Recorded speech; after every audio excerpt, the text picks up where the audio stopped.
നെന്മാറയിലെ ഇരട്ട കൊലപാതകത്തിലെ പ്രതി ചെന്താമരയുടെ അന്ധവിശ്വാസം കാരണം പൊലിഞ്ഞത് 3 പേരുടെ ജീവൻ. നീളമുള്ള മുടിയുള്ള സ്ത്രീ കാരണം തന്റെ ദാമ്പത്യ ജീവിതം നശിക്കുമെന്ന് ഒരു ജോത്സ്യൻ പറഞ്ഞിരുന്നു. ഇത് വിശ്വസിച്ചാണ് ഇയാൾ 2019 സുധാകരന്റെ ഭാര്യ സജിതയെ കൊലപ്പെടുത്തിയത്. ഇതേ കാരണം കൊണ്ട് ഇയാൾ നിരവധി സ്ത്രീകളെയും ഭീഷണിപ്പെടുത്തിയിരുന്നു.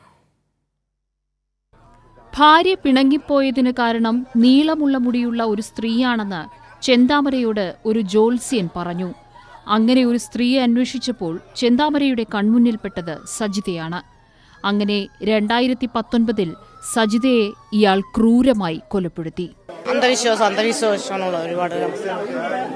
ജോത്സ്യൻ എന്തൊക്കെയോ പറഞ്ഞു എന്നുള്ളൊരു അന്ധവിശ്വാസത്തിലാണ് ഇപ്പം ഇത്രയും 3 കൊലയും നടന്നത്. ആ പേരിലായിരുന്നു. അവൻ്റെ കുടുംബം തകർത്തിയത് ഇവരാണെന്നൊക്കെ പറഞ്ഞിട്ടാണ് ഒരുപാട് ആരോപണങ്ങളായിട്ട് അയാൾക്ക് അങ്ങനെ ആ മൈൻഡിൽ അതന്നെ കയറിയിരിക്കണം. കൊല്ലണം എന്നുള്ളതാണ്. അല്ലാണ്ട് മാനസിക രോഗമായിട്ടൊന്നുമില്ല അയാൾക്ക്. ഒരു പ്രശ്നവുമില്ല അയാൾക്ക്. ഒറ്റ പ്രശ്നവുമില്ല. വ്യക്തിവൈരാഗ്യം തന്നെയാണത്. കഴിഞ്ഞ 2 മാസത്തിനിടെ സമാനമായ കാരണം പറഞ്ഞ് 2 സ്ത്രീകളെ ഇയാൾ ഭീഷണിപ്പെടുത്തിയിരുന്നു. മേഖലയിലെ സ്ത്രീകളും ഭയത്തിലാണ്. പിടികൂടിയില്ലെങ്കിൽ ഇയാൾ ഇനിയും കൊലപാതകം ആവർത്തിക്കുമെന്ന് പോത്തുണ്ടിയിലെ സ്ത്രീകൾ പറയുന്നു. ഞങ്ങളൊന്നും ഉറങ്ങിയിട്ടേ സാറേ, ഉറങ്ങിയിട്ടേ ഇല്ല. ഇതിപ്പോൾ എൻ്റെ മകളേനിത് ഇന്നലെ അവരൊക്കെ എൻ്റെ വീട്ടിൽ വന്നിട്ടാണ്. ഇവർ ഫോറസ്റ്റ് കാട്ടിൻ്റെ ഓരത്താണ് അവിടെ ഇരിക്കണത്.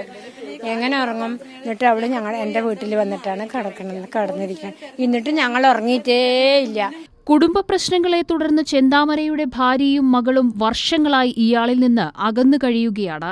ചെന്താമരയ്ക്ക് അടുത്ത ബന്ധം അമ്മയുമായി മാത്രമാണ് ഉണ്ടായിരുന്നത്. കൈരളി ന്യൂസ്, പാലക്കാട്.